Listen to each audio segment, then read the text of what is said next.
मुगलिया काल में जलालुद्दीन अकबर के गाल पर कमाल के चांटे सा पड़ा था युद्ध। जिस मन से मैं सुनाता हूं, जिस मन से मां ने लिखवाया, आपके चरणों में शीश रख के निवेदित करता हूं, उसी मन से सुन लेना। जितने लोग बैठे 15-20 मिनट की रचना, इससे ज्यादा समय नहीं लूंगा, लेकिन अब मेरे मन की रक्षा करना आपकी जिम्मेदारी। हल्दी घाटी का युद्ध निवेदित करता हूं। मुगलिया काल में जलालुद्दीन अकबर के गाल पर कमाल के चांटे सा पड़ा था युद्ध। राजा मेवाड़ के प्रताप महाराणा उनके माथे पर सोने के मुकुट सा जड़ा था युद्ध। हल्दी की घाटी में, वीर परपाटी में, मेवाड़ की माटी में मौत सा अड़ा था युद्ध। दूजे युद्ध, अन्य युद्ध, घोड़े पर बैठ लड़े शेर, वहां शेर पर सवार बबर शेर ने लड़ा था युद्ध। शेर पर सवार बबर शेर ने लड़ा था युद्ध। शेर पर सवार बबर शेर ने लड़ा था युद्ध। भारत की माटी का बंधन अनेक बार चंदन समान। मैं टूट जाऊंगा चाचा अगर आप इस तरह से सब लोग उठ करके जाएंगे। मैं बहुत मन के साथ, मां ने जो सर्वाधिक प्रेम की पंक्तियां मेरे हिस्से में डाली, मैं पूजा के भाव में निवेदित करता हूं। मैं जब भी इस रचना को पढ़ रहा होता हूं, मैं कवि सम्मेलन के मंच पर नहीं होता, मैं हवन कुंड के पास बैठकर आहुति दे रहा होता हूं। उसी मन के साथ आप सुनिए। भारत की माटी का बंधन अनेक बार चंदन समान इसे मस्तक लगाता हूं। राजा मेवाड़ के प्रताप महाराणा उन्हें श्रद्धा की शौर्य शब्द समिधा चढ़ाता हूं। वीर रजपूतों की वसुंधरा वो वीर भूमि, रंगीले राजस्थान को मस्तक झुकाता हूं। तालियों की गूंज से हौसला बढ़ा दो आप, चेतक की टापों की गूंज सुनवाता हूं। वाह भाई वाह, चेतक की टापों की कमाल है। निवेदित करता हूं कविता। दादा बहुत आपका आशीर्वाद। पानी है बनास का, इस पानी से तुम तनमन धो लो। बनास एक नदी है जो मेवाड़ के किले के पास से, कुंभलगढ़ के पास से बहती है, और बनास के उसी पानी को पीकर महाराणा प्रताप की शिराओं में वो तेजाब फैला था कि एक बार नहीं, हल्दी घाटी के युद्ध से लेकर दिवेर की घाटी के युद्ध तक 6 बार अकबर की सेनाओं को शिकस्त दी थी। उस बनास को प्रणाम निवेदित करते हुए कविता आगे बढ़ती है। आप सबका ध्यान चाहता हूं सुनना। पानी है बनास का, इस पानी से तुम तनमन धो लो। इस बहादुरी की धरती में तुम पौरुष की फसलें बोलो। तुम वीर पुत्र हो वीरों के, वीरों जैसे निर्भय डोलो। बस एक धर्म है देशभक्ति, तुम इसके अनुयायी हो लो। है प्यार अगर इस धरती से तो फिर दोनों बाजू खोलो। राणा चेतक के साथ साथ भारत माता की जय बोलो। बहुत अभिनंदन। आपका कंठ मैं खुलवाऊंगा, मैं समझ गया आप जुड़ गए हो। है प्यार अगर इस धरती से तो फिर दोनों बाजू खोलो। राणा चेतक के साथ साथ भारत माता की जय बोलो। कौन थे राणा प्रताप? निवेदित करता हूं। जो सूरज के आगे चलता, आरुणी, जो सूरज के आगे चलता, वो उस रथ का हकवैया था। जो नाव डूबती जाती थी, वो उसका प्रबल खेवैया था। उस नर नाहर ने मातृभूमि का पूरा कर्ज उतारा था। राणा प्रताप मेवाड़ गगन पर चमका एक सितारा था। ये उदय सिंह राणा का सुत, उदय सिंह को तो जानते हैं ना आप। ये वही बालक जिसकी रक्षा के लिए एक धाय ने अपने बेटे चंदन का कलेजा बलवीर की नंगी तलवार के सामने सिर्फ इसलिए रख दिया कि आने वाले भविष्य में कोई ऐसा बेटा पैदा हो जिसके जरिए महाराणा प्रताप इस धरती पर आए और हिंदुत्व और सनातन की रक्षा कर सकें। उस पन्ना धाय के लिए आपकी एक बार तालियां देखना चाहिए। ये उदय सिंह राणा का सुत बचपन से ही अभिमानी था। आकाशी विद्युत सा चंचल, यह चक्रवात तूफानी था। ज्यों जन्म लिया अंजनी कोक से वीरव्रती हनुमंता ने, वैसे ही सिंह जना था ये श्री बाई जी जयवंता ने। नेत्रों में प्रबल प्रभंजन था। मुझे ये बता के खड़ा किया गया कि परंपरा कविता सुनती है, विशुद्ध कविता। निवेदित मैं करता हूं, सुन के आप बताना। ये उदय सिंह राणा का सुत बचपन से ही अभिमानी था। आकाशी विद्युत सा चंचल, यह चक्रवात तूफानी था। जो जन्म लिया अंजनी कोक से वीरवती हनुमंता ने, वैसे ही सिंह जना था ये श्री बाई जी जयवंता ने। नेत्रों में प्रबल प्रभंजन था, माथे पर सूर्य चमकता था। अंतस की आभा से मानो पूरा ही पिंड दमकता था। ज्यों बाल भास्कर भोर प्रहर से प्रतिक्षण चढ़ता जाता है, वैसे ही ये मेवाड़ राज्य का सूरज चढ़ता जाता है। जैसे जैसे भुजदंडों की मछलियां अकड़ती जाती थीं, वैसे वैसे मेवाड़ भूमि की चिंता बढ़ती जाती थी। घर में थी फूटन और मुगल के रोज आक्रमण होते थे चंद विभीषण जो खुद ही गद्दारी का विष ढोते थे। ये एक समय की साजिश थी, ये एक काल की साजिश थी। इस साजिश के साक्षी हो लो राणा चेतक के साथ साथ भारत माता की जय बोलो। हल्दी घाटी के युद्ध का दृश्य रखता हूं। बड़े कवियों ने बताया कि कविता में अगर शब्दों की ध्वन्यात्मकता आ जाए तो वीर रस की कविता बड़ी होती है। प्रयास एक छोटे कवि ने किया है, लेकिन आप बड़े लोग बैठे हैं, अपनी तालियों से सूचित करना कि जो बड़ों ने कहा था वो सही होता है। कहीं ध्वन्यात्मकता आपको पसंद आ जाए तो मुझे तालियां बजा करके थोड़ा सा हौसला बढ़ा देना। युद्ध का दृश्य रखता हूं, हल्दी घाटी का युद्ध। आंखें बंद करके भी सुनेंगे तो आपको हल्दी घाटी का युद्ध सामने दृश्य दिखाई पड़ेगा, ऐसा मेरा विश्वास है। सुनना। मुगलों के राजा अकबर ने षड्यंत्र रचा, आघाती था, लेकिन प्रताप का तेवर भी तेजाबी था, प्रतिघाती था। अकबर ने राजा मान सिंह को सेनापति बनवाया था, रजपूती सेना के खिलाफ रजपूतों को भड़काया था। रणक्षेत्र बनी हल्दी घाटी, चतुरंग शत्रु बनी अड़ी हुई, उसके विरुद्ध थी राणा की बलिदानी सेना खड़ी हुई। इस बीच युद्ध के शंख बजे, रणढोल बजे, मृदंग बजे, घड़ियाल बजे घन घनन घनन, जो झारू युद्धक जंग बजे, बज उठी तेग तलवार बजी, मुगदर बरछी करवार बजे, बंदूकों की शहनाई संग तोपों के मुखर सितार बजे, दो धारी बाजी खन्न खन्न, छुरियां छम छम छाप बजी। माफ करना दोस्तों, हिंदुस्तान में जहां कहीं भी इस कविता को पढ़ा, इन शब्दों के साथ तालियों का नाद उठा। आज मैं कमजोर पड़ गया इस परंपरा के सामने, मैं फिर से कोशिश करता हूं। मुगलों के राजा अकबर ने षड्यंत्र रचा, आघाती था, लेकिन प्रताप का तेवर भी तेजाबी था, प्रतिघाती था। अकबर ने राजा मान सिंह को सेनापति बनवाया था, रजपूती सेना के खिलाफ रजपूतों को भड़काया था। रणक्षेत्र बनी हल्दी घाटी, चतुरंग शत्रु बनी अड़ी हुई, उसके विरुद्ध थी राणा की बलिदानी सेना खड़ी हुई। इस बीच युद्ध के शंख बजे, ढोल बजे, मृदंग बजे, घड़ियाल बजे घन घनन घन, जो झारू युद्धक जंग बजे, बज उठी तेग तलवार बजी, मुगदर बरछी करवार बजे, बंदूकों की शहनाई से तोपों के मुखर सितार बजे, दो धारी बाजी खन खन, छुरियां छम छम छम छाप बजी, झन झन झनाक झन चंद्रहार, दुश्मन की गर्दन नाप बजी, धनुषों की डोरी धन धन, और तीर बोलते सन सन, घोड़ों की घंटी टन टन, हाथी का घंटा गन गन, अरे सिर कटकर गिर जाते थे। दो नाम निवेदित करता हूं, इतिहास के पन्ने पलट के देख लेना, जयमल राठौर और कल्ला राठौर। जयमल के पैर में गोली लगी, भतीजे कल्ला ने अपने कंधे पर बैठा लिया। चारों हाथों में तलवारें थीं, दोनों योद्धा चारों हाथों में तलवार लेकर लड़ रहे थे। मुगल सेना ये देखकर चमत्कृत रह गई कि ये कौन से देवता हैं जो चार हाथों के साथ युद्ध लड़ने आ गए। अभी बीते दिनों में कांकरौली गया था, नाथद्वारा के पास दादा हल्दी घाटी है, वहां जाके मैंने देखा मंदिरों में जयमल राठौर और कल्ला राठौर की मूर्तियां लगी हैं। वाह! लोग उनको देवता तरीके सिर कटकर गिर जाते थे, पर लोथे ही अड़ती रहती थी। अपने उस पौरुष को प्रणाम करना जिसने युगों युगों तक हिंदुस्तान को सनातन बनाए रखा, मजबूत बनाए रखा। सिर कटकर गिर जाते थे, पर लोथे ही अड़ती रहती थी, और कहीं विलक धड़ से होकर बस बाजू लड़ती रहती थी। वाह! और कहीं वाह वाह! बाजू लड़ती रहती थी। अरे जिसको भगोड़ देता चेतक, उसका बख्तर कट जाता था, जिसको भाला घुस जाता था, गुब्बारे सा फट जाता था, वो नीले घोड़े का सवार, चेतक नीला था याद रखना, वो नीले घोड़े का सवार तूफान दिखाई देता था। जिस ओर निकल जाता चेतक, शमशान दिखाई देता। क्या बात है! वाह! निकल जाता चेतक, वाह वाह वाह! शमशान दिखाई देता। जिंदाबाद! जिस ओर निकल जाता चेतक, शमशान दिखाई देता था। भैया प्रणाम करता हूँ, बहुत बड़े लोग, आपने जितना भी आशीर्वाद दिया, पीछे माताएं बैठ के हाथ उठा के तालियां बजा रही, मुझे लग रहा है कि यहाँ पढ़ना आज मेरा सार्थक हो गया। मैं निवेदित करता हूँ पंक्ति सुनना। मेवाड़ से हल्दी घाटी से चेतक को परंपरा के इस आईपैक्स भवन के कक्ष में लाने की कोशिश करता हूँ। स्वागत।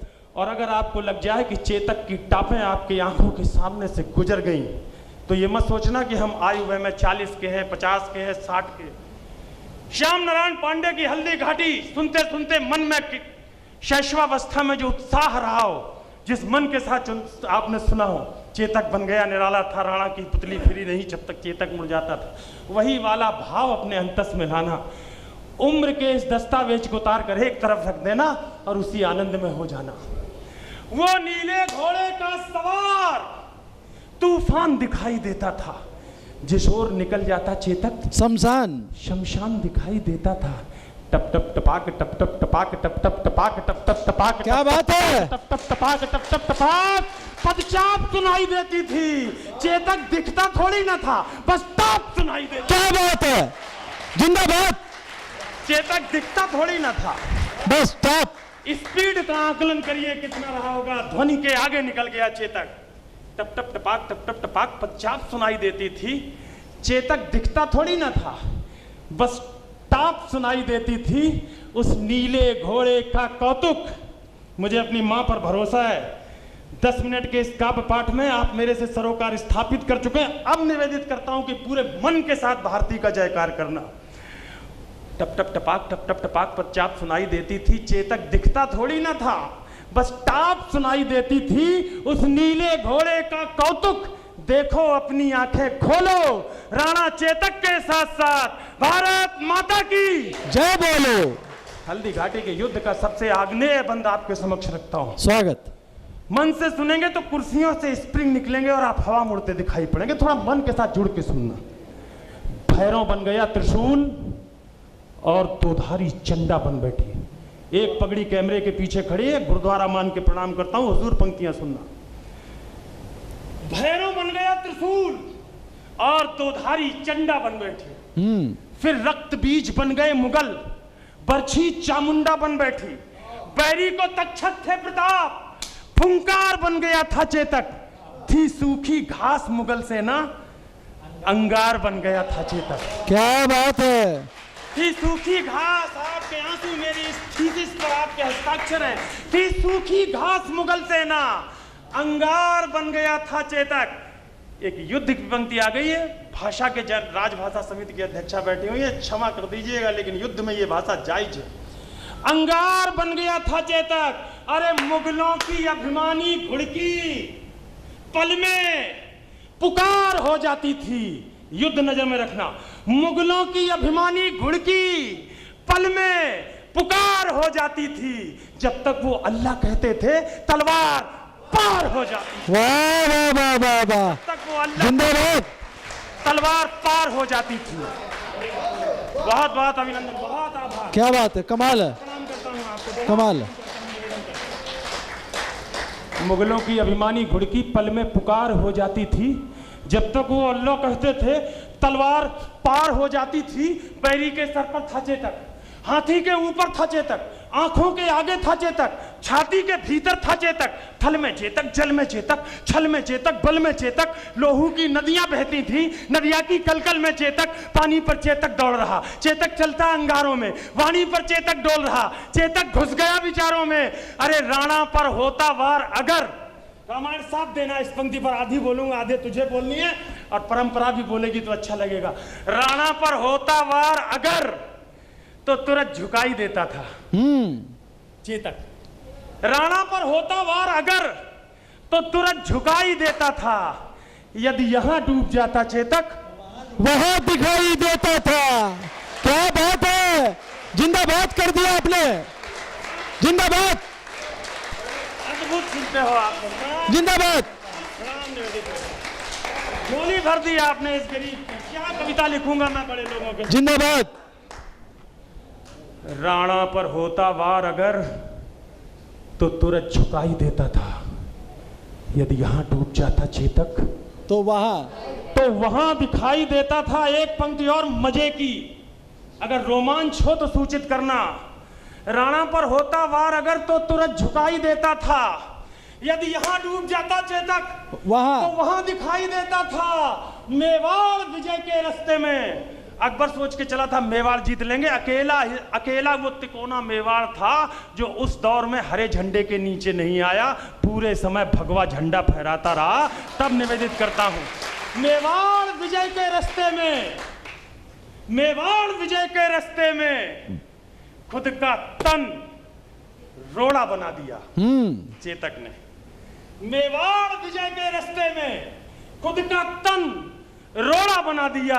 अरे चेतक योद्धा बन गया और मुगलों को घोड़ा बना दिया। क्या बात है? जिंदाबाद है। चेतक योद्धा बन गया। और मुगलों को, तालियां कमजोर है अभी आपकी, मुगलों को घोड़ा बना वो दिया। आवाज नहीं है कि मजा आ जाए। जिंदाबाद। मेवाड़ विजय के रास्ते में खुद का तन रोड़ा बना दिया, चेतक योद्धा बन गया और मुगलों को घोड़ा बना दिया।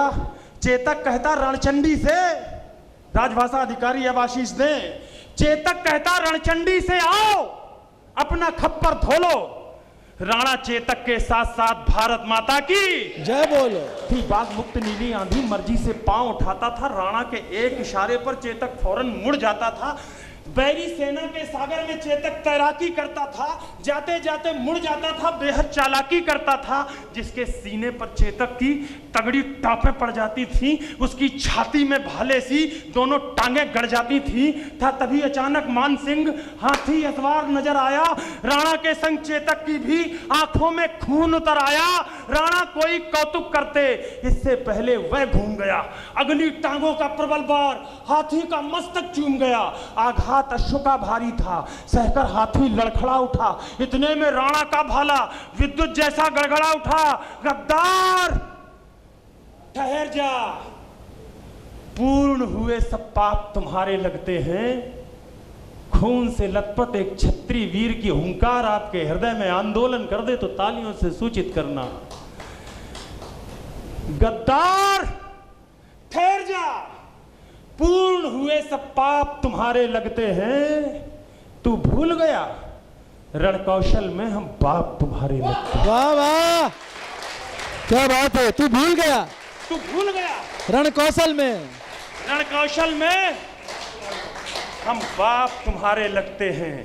मच गई खलबली मुगलों में, राणा राणा का शोर उठा। घनघोर समर के अंधकार में जैसे कोई भोर उठा। आगे करुणा का सागर है, इस करुणा में थोड़ा रो लो। राणा चेतक के साथ साथ भारत माता की। कविता का अंतिम बंद निवेदित करता हूं। चेतक की कुर्बानी, चेतक का बलिदान, उसका समर्पण।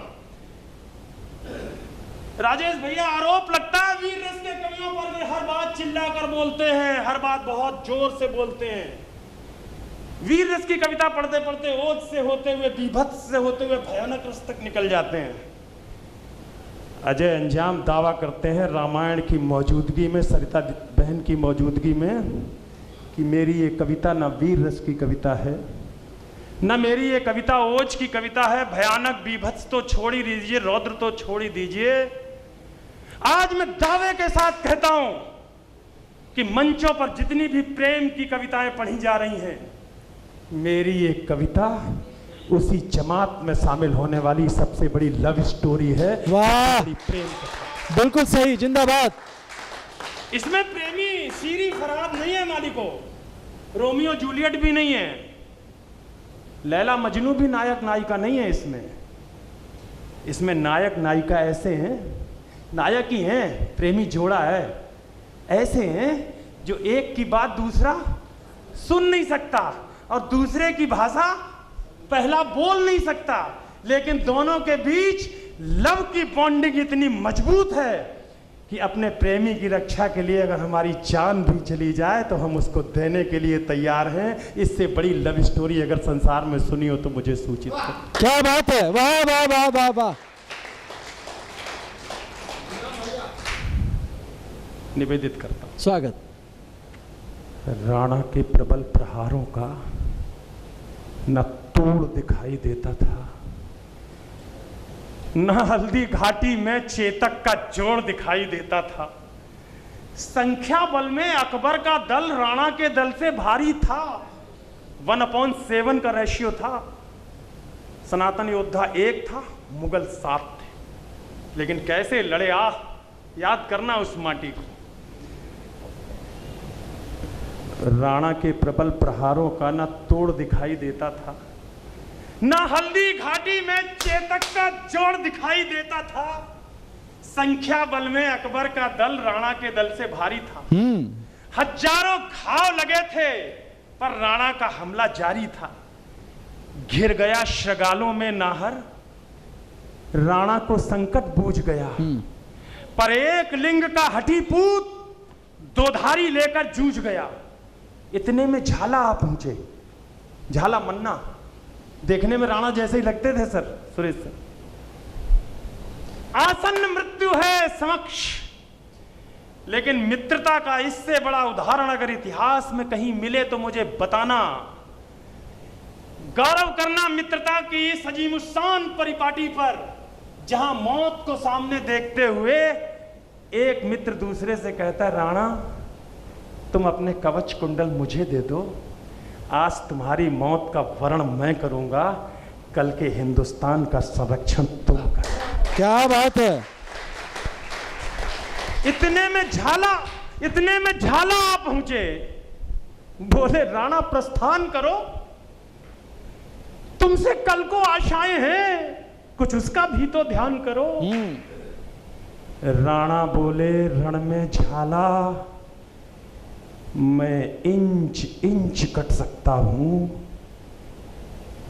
पर पैच भवानी तुलजा की मैं कभी नहीं हट सकता हूं। वाह। तब एक लिंग का नाम लिया, दे घोर शपथ झाला बोले, दुश्मन का वार लिया खुद पर, होकर लथपथ झाला बोले, इनको मैं धूल चटा दूंगा, देखो तुम कल के मंगल को। झाला ने कसम दिलाई तो राणा चल निकले जंगल को। बढ़ते बढ़ते राणा मग में 21 गज का नाला आया, चेतक का तन था लस्त पस्त, लेकिन जैसे ज्वाला आया अपनी पूरी ताकत समेट चेतक फल्लांग लगा बैठा, राणा की रक्षा करने को अंतिम छलांग लगा बैठा। उस नील अश्व ने स्वामी भक्ति का पाठ सभी को सिखा दिया। करवट लेकर बेजान शीश राणा चरणों में टिका दिया। फिर लगा अचानक घोटक ने जैसे अपना मुंह खोला हो। चलते चलते जैसे शहीद चेतक ने बस ये बोला हो, मालिक मालिक मालिक मेवाड़ घराने का मैं कर्ज चुका कर जाता हूं, माथा सहलाकर विदा करो, मैं फर्ज निभा कर जाता हूं। वाह वाह वाह वाह वाह वाह वाह, जिंदाबाद। बस एक प्रार्थना है स्वामी, चेतक अगर मांगता एक कवि की नजर में तो क्या ही मांगता। बोल नहीं सकता चेतक, लेकिन कवि को स्वतंत्रता है। मैंने कल्पना की है, अगर अच्छी हो गई तो यहां भी सूचित करना। बस एक याचना है स्वामी, शत्रु का सिद्ध षड्यंत्र न हो, जब तक चेतक की याद रहे मेवाड़ मेरा परतंत्र न हो। वाह, जब तक चेतक की याद रहे, जब तक चेतक की याद रहे मेवाड़ मेरा परतंत्र न हो। चेतक मेरे बेटे भैया, हा लाल वीर चीत्कार उठा। चेतक को बाहों में भरकर वो घायल शेर पुकार उठा। चेतक तेरी बलिदान कथा हिंदुस्तान भी गाएगा, गाएंगे श्याम नारायण भी, हर नौजवान भी गाएगा। अरे चेतक तेरी सौगंध मुझे दुश्मन का नाम नहीं होगा। रामायण को चुनौती भंग करता हूं कि वीर रस की कविता अगर चिल्ला के ना पढ़ी जाए तो प्रभाव उत्पादित नहीं करती। सांस के स्वर में पढ़ता हूं, माइक बहुत अच्छा है, आप तक पहुंचेगी सांस के स्वर में, और विस्फोटक तालियां आएंगी, इस बात का मैं दावा करता हूं। चेतक तेरी सौगंध मुझे दुश्मन का नाम नहीं होगा, जब तक ये राणा जिंदा है मेवाड़ गुलाम नहीं होगा। क्या बात है, जिंदाबाद। जब तक ये राणा जिंदा है मेवाड़ गुलाम नहीं होगा। और एक वचन मेरा भी है, सैकड़ों मूर्तियां देखी होंगी आपने चेतक और महाराणा की। उस रिसर्च से अगर एक आधी पंक्ति कविता के समापन पर ठीक हो गई हो तो जैसे विदा करता है हिंदुस्तान यहाँ से वहाँ तक की यात्रा करा देना मुझे उसी भाव से। चेतन भैया आपका बहुत आभारी, राजेश भैया आपका बहुत आभारी हूँ। इन बड़े लोगों के समक्ष एक अच्छी कविता पढ़ने का मुझे अवसर दिया, और आप सबका तो मैं चरण स्पर्श करता हूँ। मैं जिस प्यास में रहता हूँ कि चेतक को ऐसे सुना जाना चाहिए, मैं धन्य भाग हूँ आपने उसी तरह से सुना है। मैं आपको पढ़ा चेतक, तेरी सौगंध मुझे दुश्मन का नाम नहीं होगा जब तक ये राणा जिंदा है। मेवाड़ गुलाम नहीं होगा, और एक वचन मेरा भी है, स्मारक याद रखना, मूर्तियां याद रखना, और एक वचन मेरा भी है, जिसकी प्रतिपूर्ति नहीं होगी चेतक, तेरे बगैर राणा की कोई मूर्ति नहीं होगी। क्या बात है। अंजाम अजय की विनती है, अब तो दोनों बाजू खोलो, राणा चेतक के साथ साथ। भारत माता की